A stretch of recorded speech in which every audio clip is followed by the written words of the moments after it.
All right, let's talk about something that's going to blow your mind, because it certainly blew mine. I want to show you how this supposedly professional-grade tool, a piece of equipment I had incredibly high hopes for, completely and utterly wrecked what should have been a perfect dovetail joint. It's a frustrating story, but one I think every woodworker needs to hear. We're often sold a dream, but the reality can be a costly nightmare. Not just in terms of money, but in wasted time and beautiful material.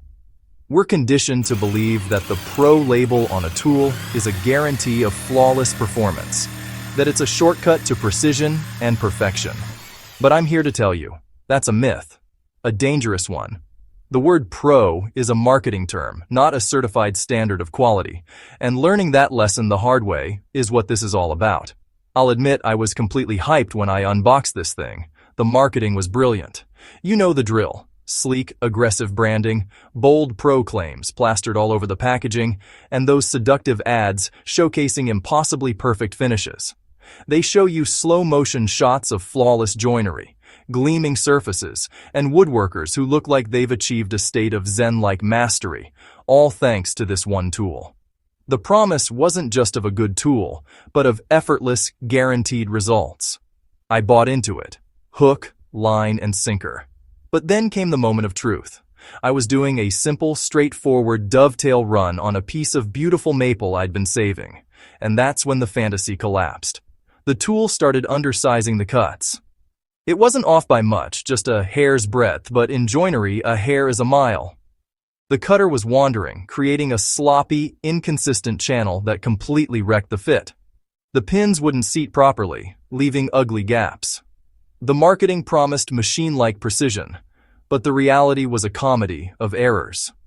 I started investigating and found significant play in the guide bushing. It was loose, allowing the router to drift. Then I checked the depth stops, which were meant to be repeatable and exact. They were anything but. Each time I set the depth, it varied slightly. It was a system designed for failure. My big aha moment came later. While I was mindlessly sanding another piece, it just clicked. I went back to the bench, grabbed my digital calipers, and started measuring everything. That's when a second gauge of the components revealed the real tolerance issue. The guide was undersized for the jig. The fix was frustratingly simple. A tiny shim made from a piece of feeler gauge. That, and a complete recalibration of the depth stop, ignoring the factory marks. It was a classic facepalm moment. The solution was in my hands the whole time, but I had trusted the tool to be something it wasn't. So here's the real lesson. The checklist you need before you trust any new tool, no matter how expensive or well-marketed. First, test your assumptions. Assume nothing works perfectly out of the box. Second, gauge all critical dimensions yourself. Use calipers, use squares, use straight edges. Measure the guides. Check the flatness of the base. Verify the angles. Don't rely on the factory settings. And third, don't just trust the logos and the slick design. Actively inspect all adjustment mechanisms.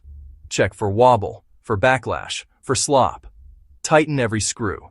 Your diligence in the first 30 minutes can save you hours of heartache. Look, if this can happen to me after years in the workshop, it can absolutely happen to you. It's easy to get frustrated and blame yourself, but sometimes the gear is the problem. I'm genuinely curious. Have you ever had a tool betray you like this? Share your tool horror stories in the comments below. Let's create a resource for each other so we can all avoid these pitfalls. And if you appreciate this kind of brutally honest review, please subscribe. We're going to be dissecting a lot more tools, separating the marketing hype from the workshop reality.